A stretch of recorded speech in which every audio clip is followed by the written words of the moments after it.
ambapo wananchi hawa hapa wanalunyasi, wanaenda mapema kabisa. Mchezo ni saa 1:15 ya usiku. Nini kitakwenda kuamua mchezo huu? Ni Simba kuondoka na alama 3 ama Africans kuondoka na alama 3? Wanaendelea kushuhudia mambo ni moto hapa Benjamin Mkapa.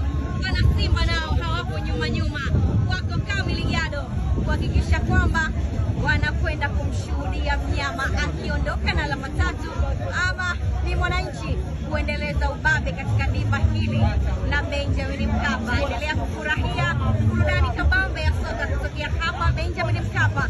Mashabiki wanaenda, amani imetawala Benjamin Mkapa, hali ni shwari kabisa.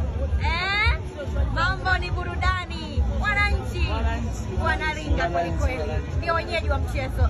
Amani imetawala, lakini pia mambo ni shwari kama ambavyo nashuhudia. Ulinzi umeimarishwa na mashabiki taratibu, bila pressure yoyote ile, wanaingia hapa Benjamin Mkapa. Kama ulikuwa unaanza kuna kipengele, hakuna kipengele. Sogea Benjamin Mkapa uweze kushuhudia burudani swafi ikiendelea hapa na mashabiki